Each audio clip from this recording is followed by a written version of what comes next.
Today on the Zero Noise Marketing Podcast, we're excited to be talking to Diana Lidstone, the entrepreneur's GPS. Dianne teaches her clients to develop a distinctive roadmap to guide them out of the swamp of busy work and hustle and increase the kind of activity that will get them to their business goals.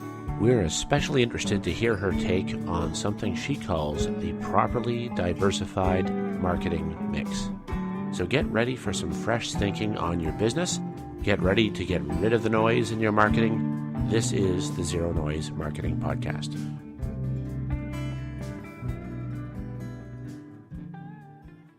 So we're on the show today with Diana Lidstone. Welcome to the show, Diana. Hey, Jason. Great to be here. How are you today? Well, actually, I think your listeners are going to hear me kind of sniffle and whatever, but one of those spring colds, but all is good. Well, it'll distract from my deviated septum, so that's pretty good. There we go. Well, that's awesome. So the reason why Diana is on the show is because we're kind of kindred spirits when it comes to the marketing world.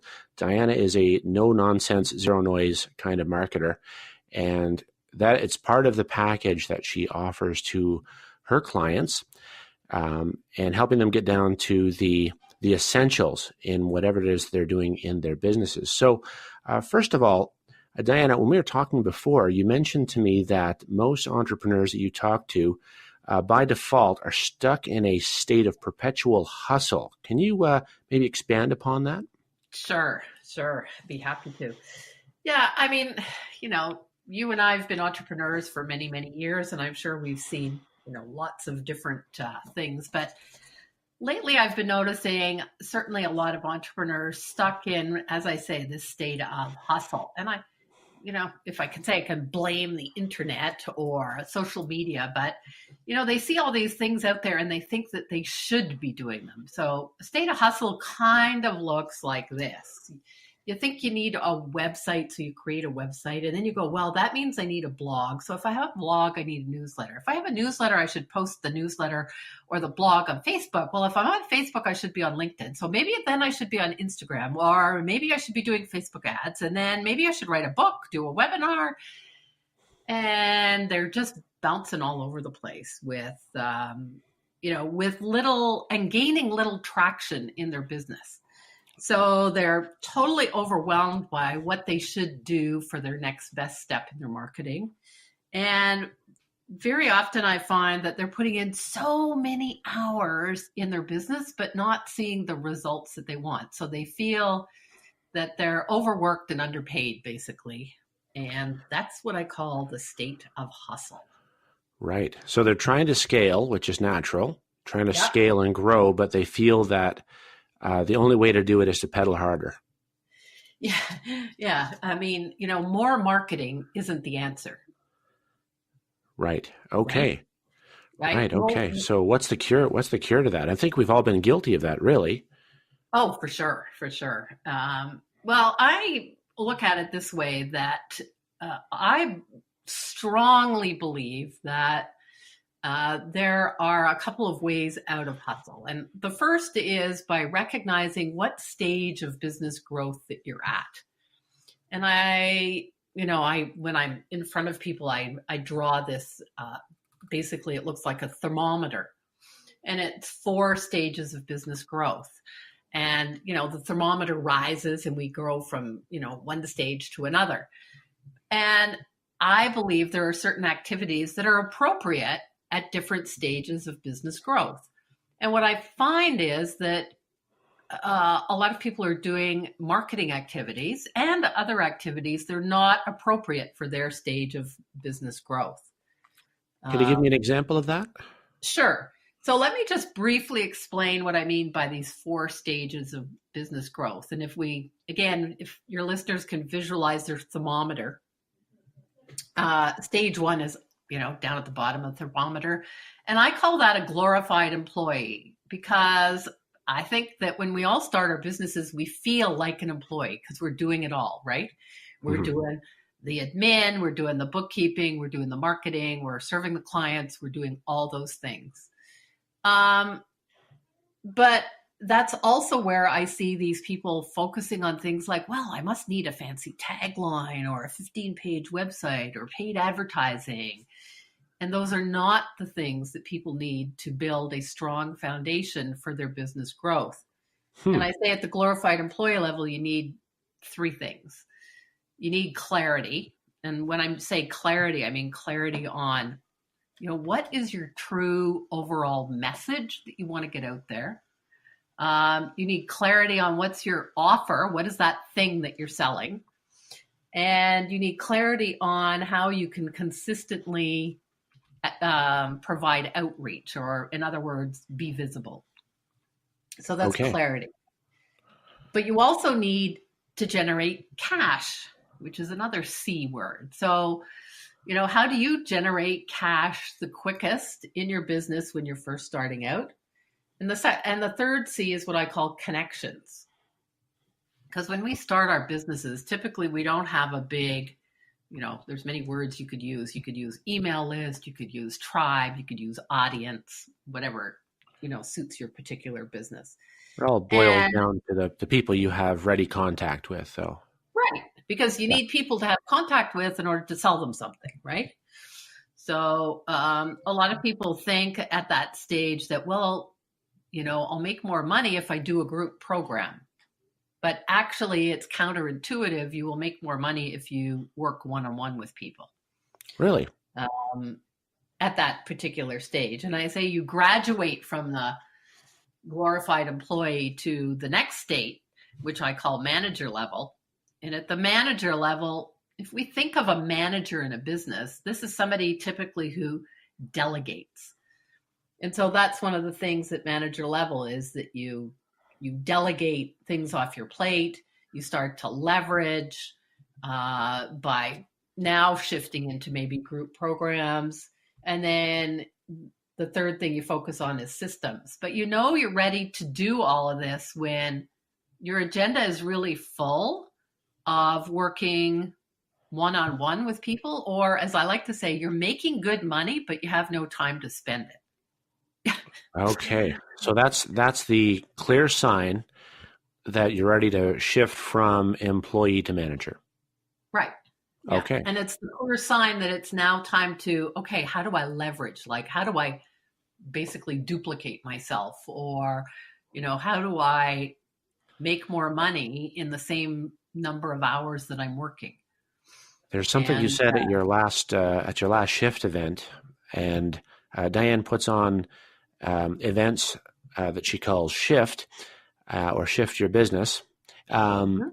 And one of the things that really kind of struck me between the eyes that she said was that at every level you have a new devil, right? So it's interesting Right. that as you're shifting through these kind of levels, there's a new way that you need to think.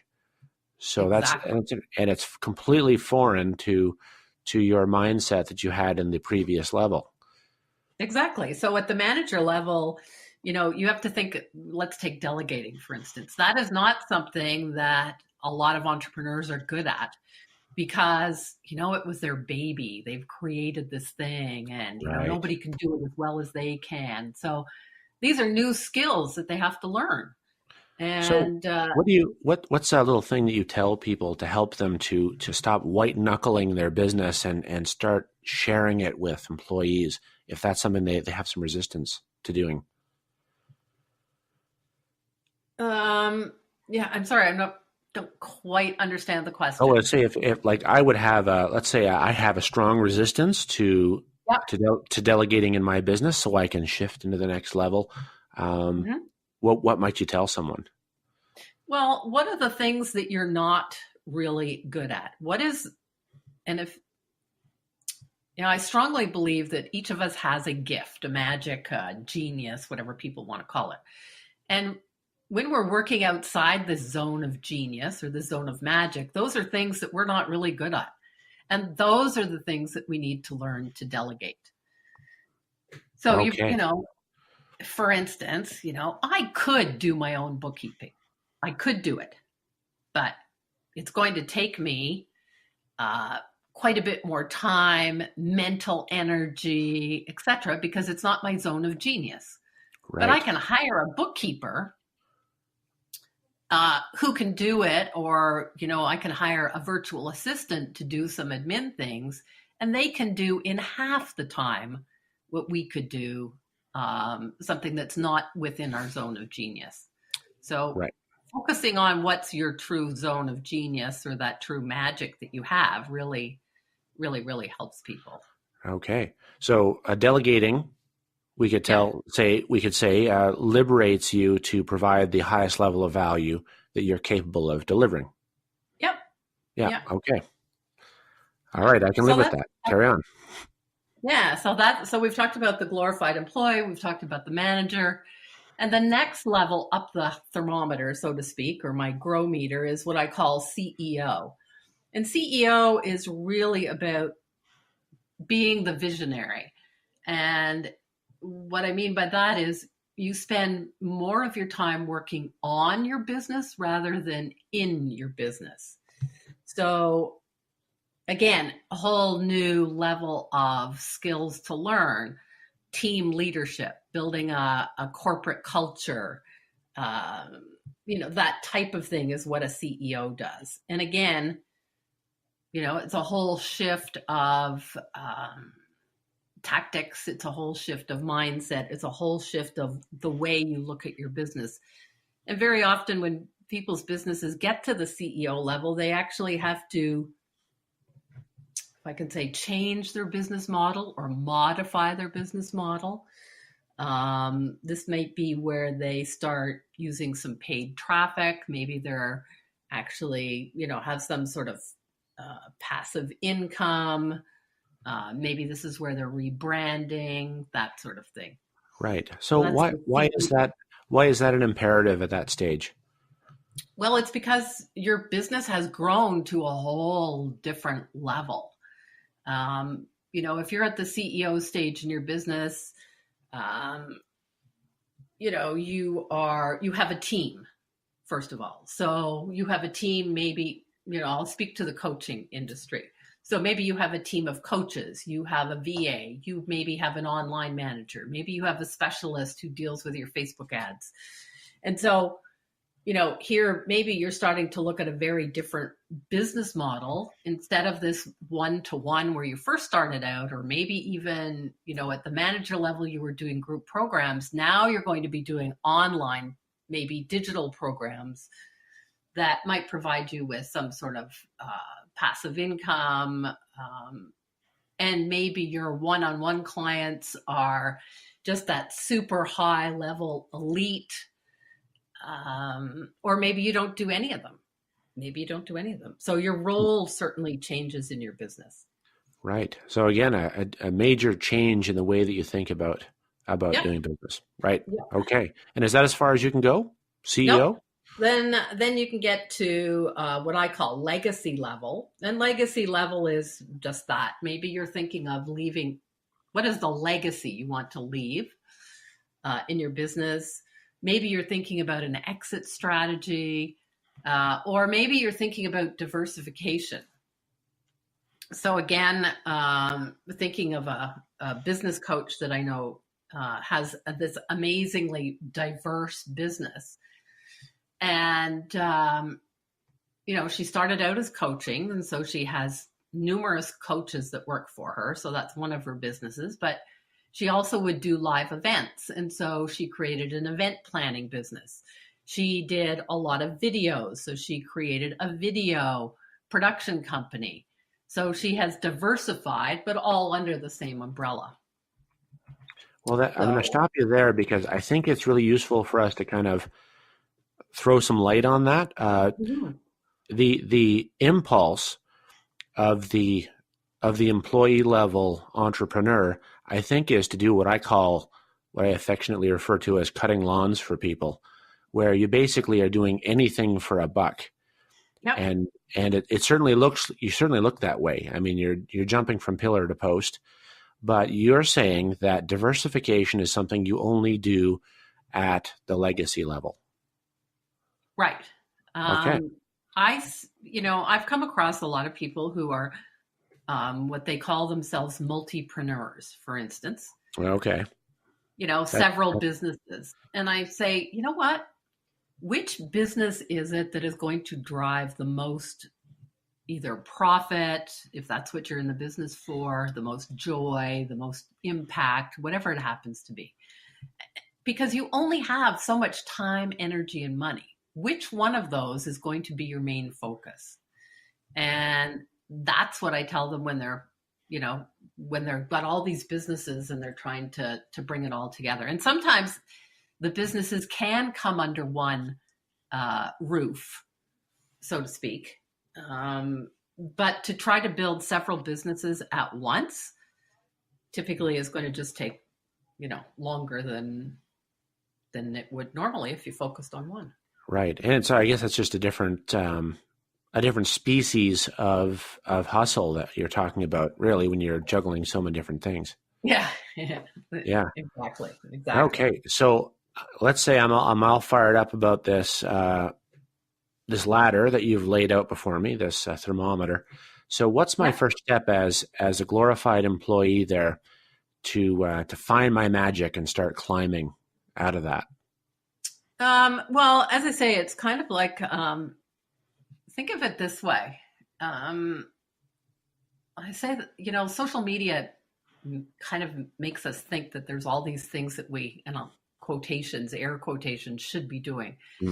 So I find that entrepreneurs are often very overwhelmed. And so I say, imagine walking up to a buffet. But this buffet is not food, it is entrepreneurial activities. And when you know your stage of business growth, you can go, I don't need to do all those activities over there. And so you can actually walk up to the buffet and go, I only need to focus on this part of the buffet. Because when I start working with clients, I actually give them a list, literally a checklist of activities to work on depending on what stage of business growth they're at. And it makes it very clear, put these in place first, then move on to the next phase. Put these in place and move on to the next phase. And this is how you build a strong foundation. It's kind of like, building a foundation for a house. If you don't get the foundation square, it's pretty hard to put the roof on square. Right. And the temptation to jump to something else, to diversify prematurely, is huge, right? When you don't have that clarity. Is that fair to say? Yeah, and entrepreneurs typically are a creative bunch. Entrepreneurs are creative by nature. That's why they're entrepreneurs very often, because they don't fit into the square peg in a round hole, or vice versa in the corporate or whatever.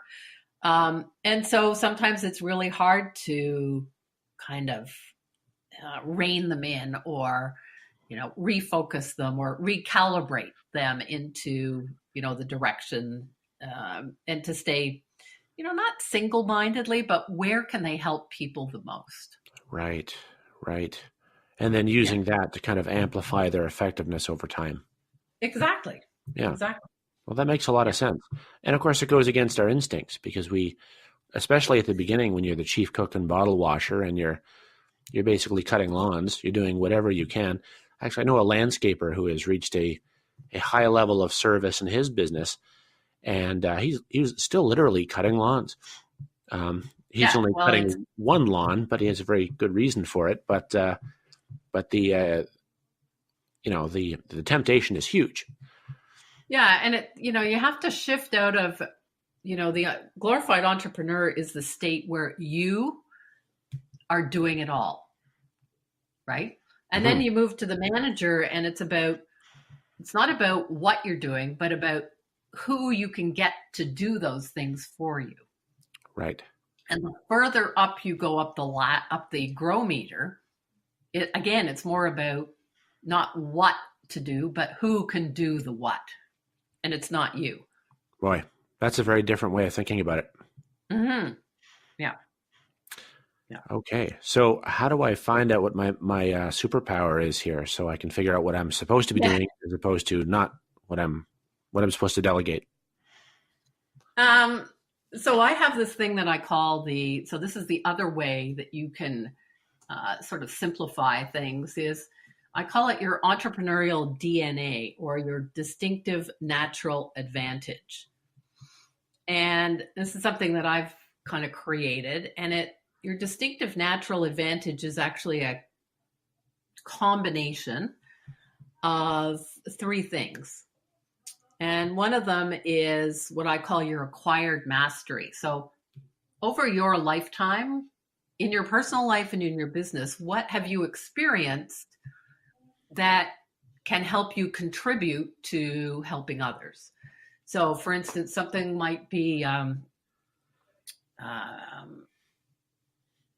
let's say somebody has lost, I don't know, 100 pounds, and they've figured out how to lose 100 pounds and keep it off. So, because they have, walked the talk kind of thing, they're able to share that with people. So that's something in your acquired mastery. Your demonstrated results are those results that your clients can actually attest to.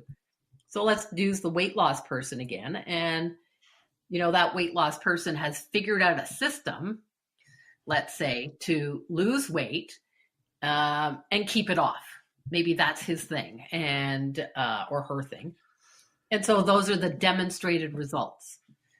And then the effortless talents is that magic that you have that people look at you and go, huh, how did you do that?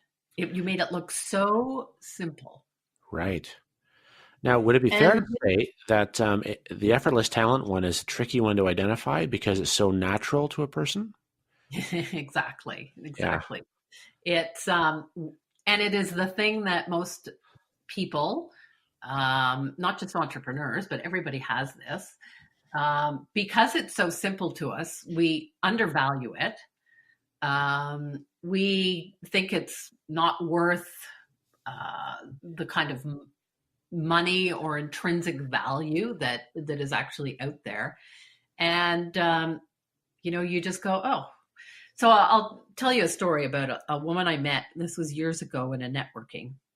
And this was when social media was just sort of starting. So 10 years ago, I'll say. Sure. And she gave free classes to those people in our networking group about social media. And I said, why are you doing this for free? And she said, well, because it's so easy. Anybody can do it. And I said, but we can't. Huh. And she goes, but it's so easy. And I went, no. So, eventually she turned that into a very profitable business. But she didn't see it as valuable. Reminds me of that old proverb of the man is walking along the river and looks down at the fish and says, hey, fellas, how's the water? And the fish say, what's water? Yeah. Yeah. So your entrepreneurial DNA, and, I help people identify what that is, but it's basically around the strengths that you already have in your business. And I think I know a lot of the time that entrepreneurs, again, thinking that they should be doing these things out there that quote unquote gurus are talking about, they forget about building a brand and a business around what you're already good at instead of just adding more to your plate. Do you suppose that there's some resistance to doing what you're good at because it feels like kind of almost a guilty pleasure? You're thinking, it comes easily. I enjoy it. Time seems to melt magically away while I'm doing it. And everything seems effortless. It's more of this is what I do to recharge. Do you find that's typical? Yeah. And they just, I can't tell you time and time again, entrepreneurs that I've worked with that, they don't recognize that within themselves. And that, this is the same with me. And I remember a couple of years ago, I had a coach from down in the States, and, going back to my shift events, she said, well, Diana, you should be doing live coaching at your events. And I went, what? She says, yeah, bring people up on stage one by one and coach them right there. And I said, in front of 100 other people? And she goes, yeah, you're able to do it effortlessly. And I went, oh my God, and Right. now the first time I did it, I mean, I just, Sweating bullets. like, oh, you betcha. But it has become one of the most popular segments of my events. You know and what? People love it. It's like watching a high wire act, actually, for the audience, because I was there at your last one. Yeah. And yeah, I mean, you didn't seem like you were under any particular pressure or stress, and neither did the object of the interview. But it was exciting. We're kind of on the edge of our seats to see where this is going to go. Yeah. And so, I mean, that's just a quick example. Sure. And so I work with people to help them figure this out, their DNA. And, it's a little session I call Discover Your DNA. And it's really, simple for me. I send them a workbook. They fill out answer the questions. And then we spend some time on Zoom. And I have kind of 4 different, I could say, themes of DNA that I talk about. And when you know your DNA theme, it really helps you to focus on what you might be doing in your marketing. So an example would be a few years ago, I learned that sort of my marketing language is what I would call teaching. Okay. And when I embraced that, things became so much easier. So, I have, 3 other themes that I focus around. And some people are great connectors. Some people are great catalysts. Some people are great, to inspire people. Right. But once they know that, it really helps them, as I say, focus on how they do their marketing and not necessarily the marketing tactic or strategy that they pick, but right. how they do the marketing. Okay. Yeah. So it's interesting, at every stage of this system that you've developed, there's a clarification of strategy, starting from, the market and who you're reaching out to and the very specific value that you bring to that market. And then you boil it down to the natural personal style of communicating to that market, so you're amplifying at every stage. Yeah, and I think that is so key, because I noticed in marketing a lot, they talk about who is your ideal client and who is your avatar, and certainly that is important, but why aren't we looking at ourselves first? Yeah. What are we already good at? And it's kind of like we're starting at the bottom of the hill all the time, eh? Like, and when we look at where we're actually at, we may go, well, why don't I push the rock that's like 3 feet from the top of the hill already, rather than going down and pushing the one at the bottom of the hill? Yeah.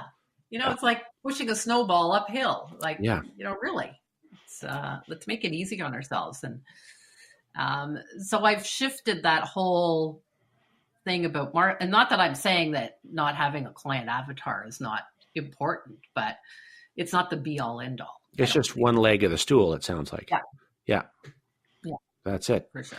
Okay. So you mentioned something to me about that really kind of stuck out in my mind when we were having our kind of initial interview there before we got started. And that was mission critical function.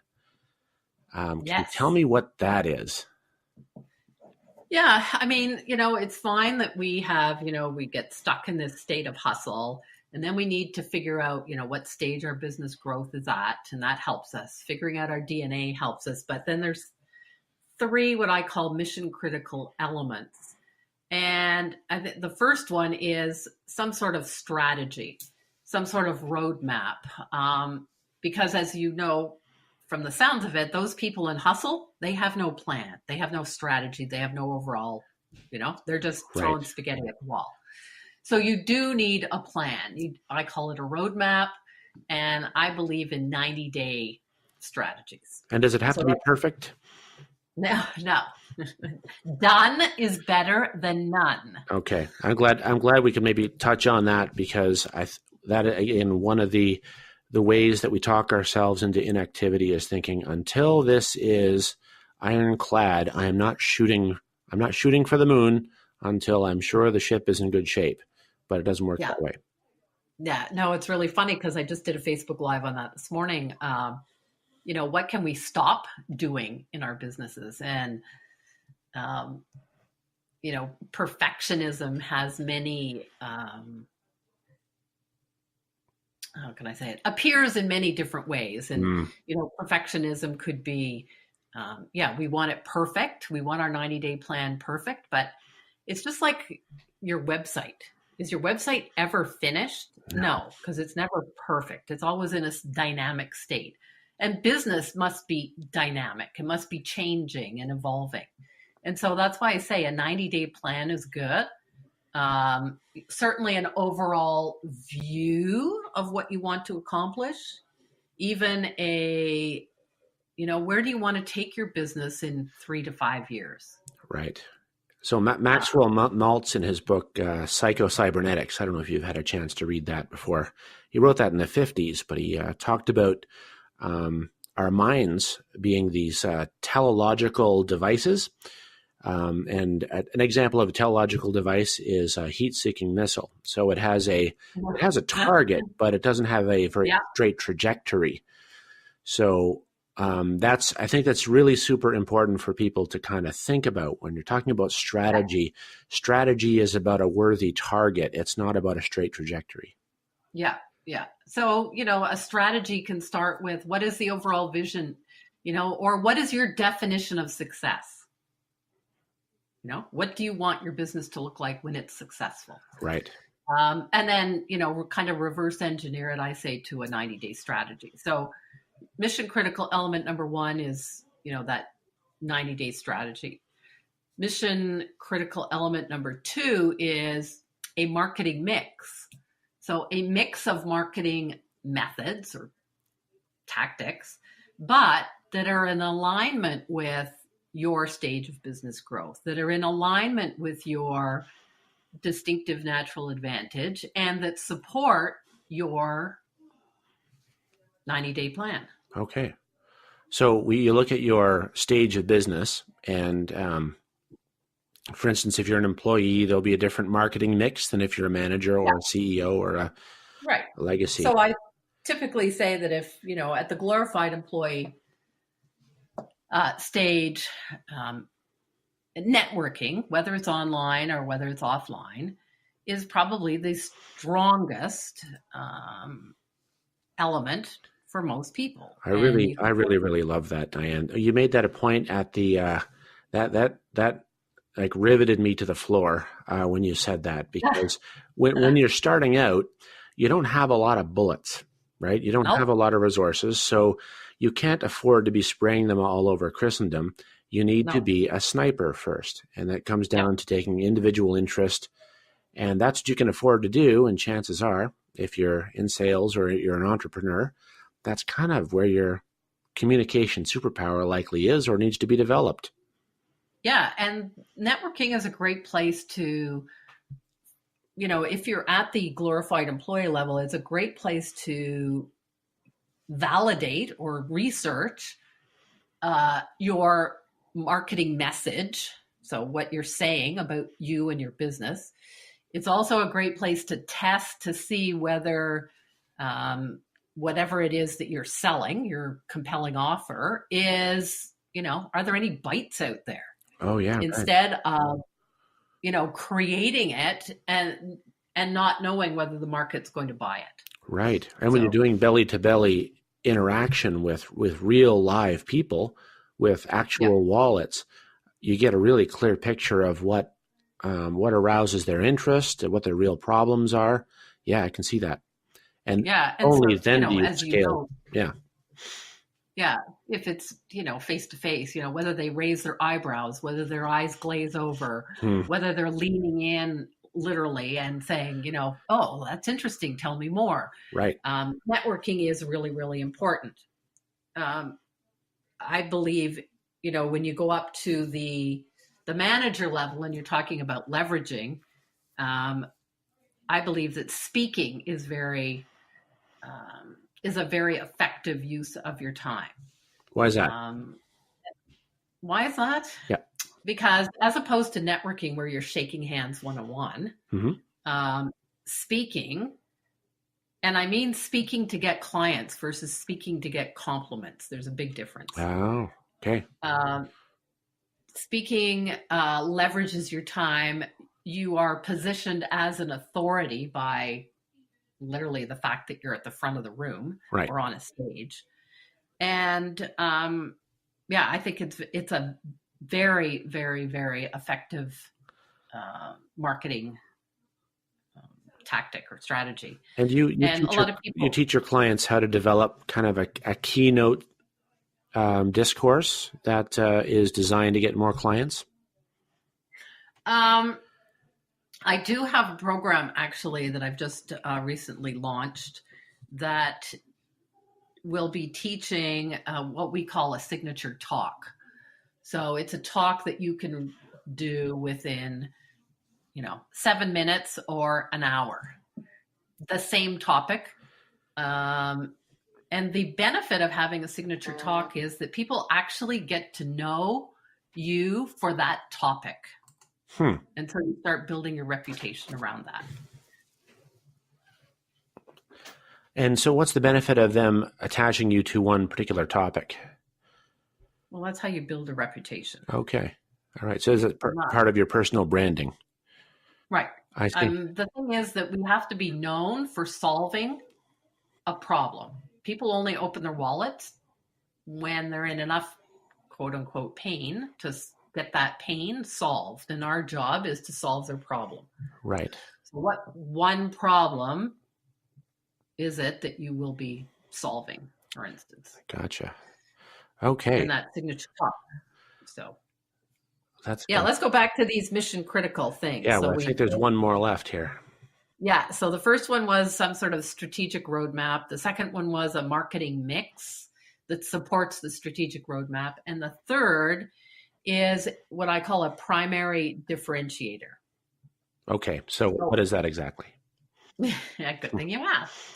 So a primary differentiator is very closely linked to your entrepreneurial DNA, but it is that thing that you do that makes you different than everybody else. And so, I could call myself a business coach, and I could say, I am a business coach, or I am a financial planner, I am a real estate agent, whatever it happens to be. And when you say things like that, those are what I call the 3 deadly words. When you say I am you're putting yourself in a box with all the other business coaches, financial planners, whatever it happens to be. Right. And today, because of the internet, we serve people around the world. We just don't serve people geographically. And so there's a lot of noise, right, in the marketplace. And so how do we stand out above the noise? What is it that is going to make us different from other people? That's why we call this the Zero Noise Podcast. That's what we're all about. There you go. Yeah. Yeah. Because there is so much noise out there. So each business has to have a unique, they used to call them unique selling proposition. That's part of what it is. But what are you going to do? Why should I buy from you? Is basically the question that your clients are asking. Right. Or your prospects. As a footnote to this, the U in the USP, we've been thinking about this lately, and when you have a relationship with someone else, the U is literally a YOU. They go, I'm going to go do business with my, you see this all the time. People say, well, I'm going to get my cousin to do it because I know him. And so that's like with the relationship, but the primary differentiator solves the problem of no relationship because of your distinctness. And yeah, and it because of your distinctness, you get known for being very distinct, and you build a reputation and a brand. And this should be, all part of the lock, stock, and barrel kind of look, feel, relationship building, and everything. So what is it that makes your business unique or different than others? So how do I pick my distinction? Because especially at the beginning, when I have been delivering value to, say, a bunch of people in a bunch of different ways, how do you pick the thing that's going to make the biggest difference to your potential audience as you grow? Well, that's a good question, because a lot of clients come to me and, they're at that stage. And, I would walk them through certainly a number of questions, but a couple of questions might be, so let's look at your most profitable clients. What was unique about them?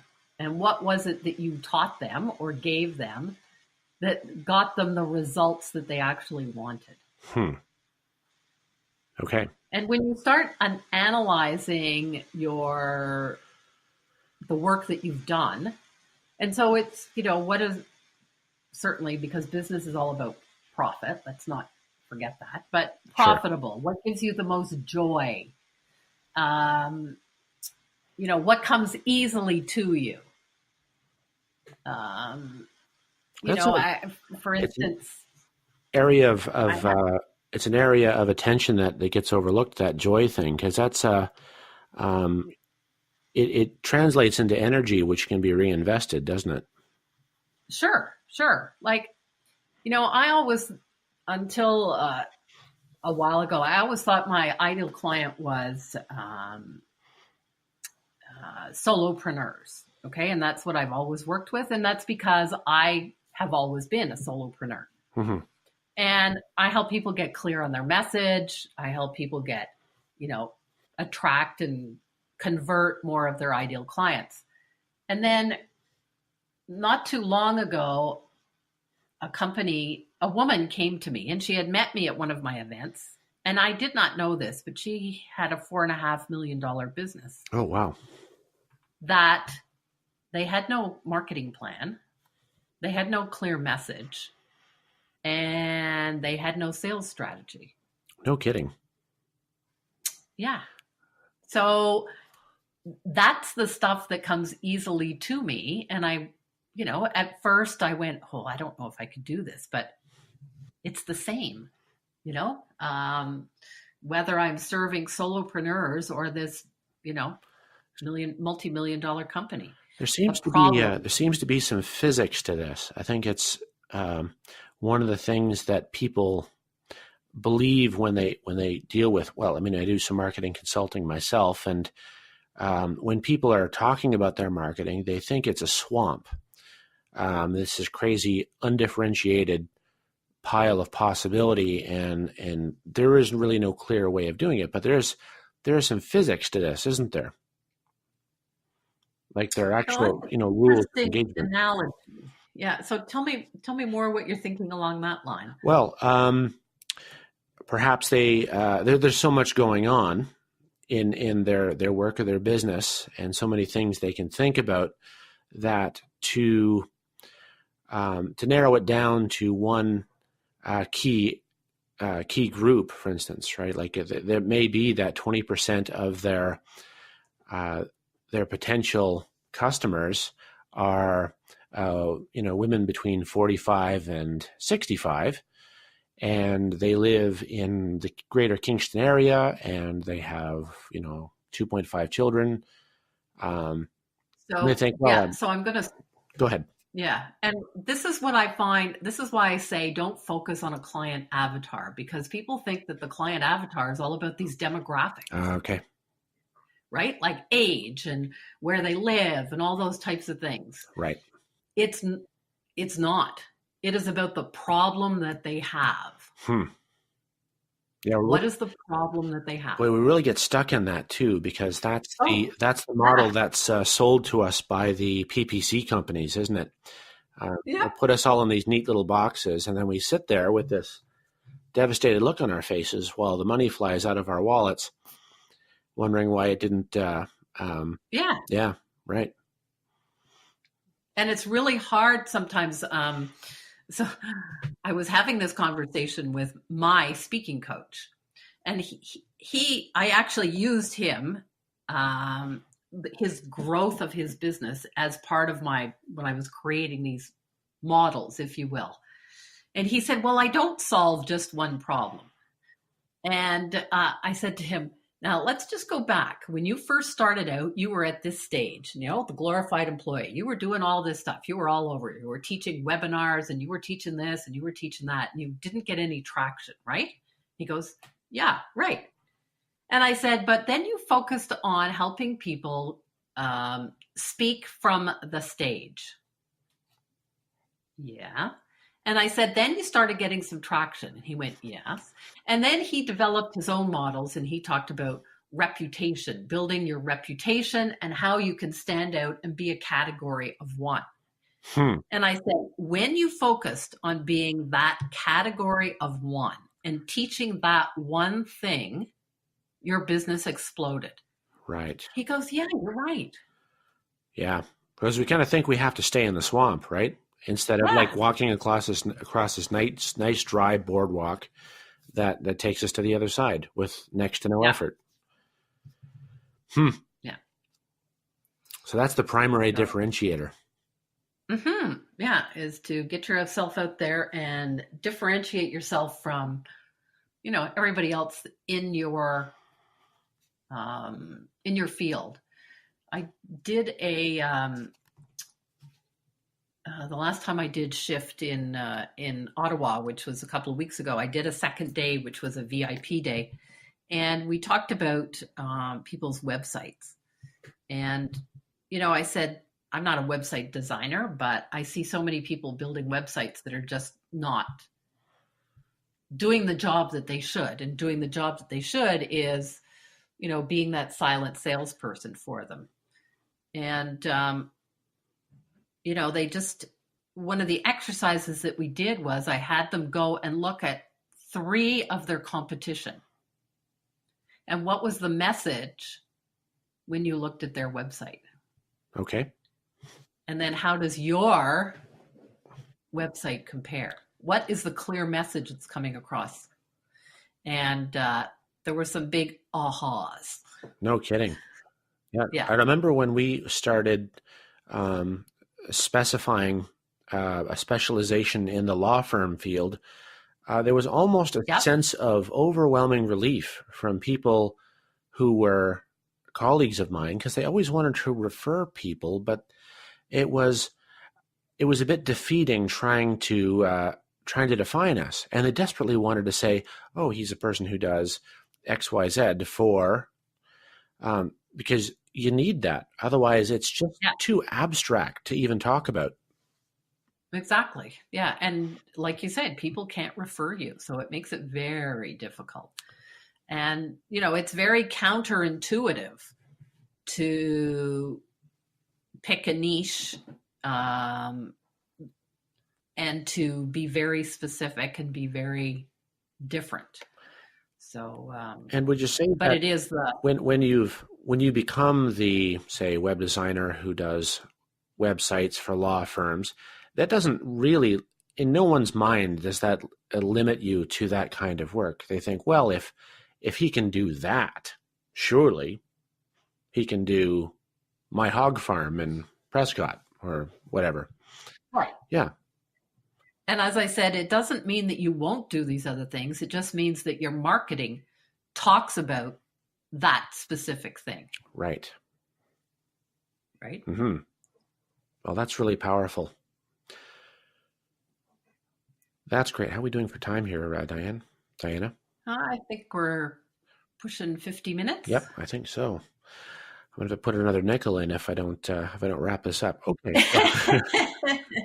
There you go. Well, I'm extremely grateful for the opportunity to finally talk to you in this on our podcast, and talking about your process, and particularly the properly diversified marketing mix and the primary differentiator, that is something so important. We're trying to get that message across to our clients as well. There's so much value that's trapped in the realization of those two ideas. So thank you so much. How can people get a hold of you if they're interested in getting some clarity on moving through these stages that you mentioned in the Grow Meter? So there's a couple of ways. Probably the best way is my website. So dianalidstone.com. That's just one N. That's DIANALIDSTONE. Correct. .com. Okay. .com. And if they're interested in having a conversation, the best thing to do is dianalidstone.com/apply. And there's a short little questionnaire that just gathers some basic information before we have a chat and just saves some time. And if people want to know what their next best step in their marketing is, I have a very short quiz on my website. So again, dianalidstone.com/quiz. And that's what's your next best step in your marketing. Great. I will check that out myself right after we get off this call. Awesome. Well, thank you very much once again. Have a fantastic afternoon. And I strongly suggest that if any of our listeners has an opportunity to attend one of Diana's shift events, usually a day-long event, Diana? Yes, and actually, I'm on that note, we are doing a mini version of Shift, the marketing event, June 7th in the Kingston area. Oh, outstanding. So what I mean by mini is that it's limited to, I believe, 12 spots. And the information, again, is on my website under the events tab. So yeah, great. That'll be fun. Diana's book is also published on Amazon and available in Kindle and probably a physical version as well. Correct. I've read it myself. It's quite good. Okay. Well, thanks again, and have a great afternoon. And thank you very much. This has been the Zero Noise Marketing Podcast. Connecting with your ideal prospects in an authentic way does not have to be a complicated process. Visit us at zeronoisemarketing.com to learn more about making zero noise marketing strategy an important part of your business success. I'm Jason Tanner. Thanks for tuning in.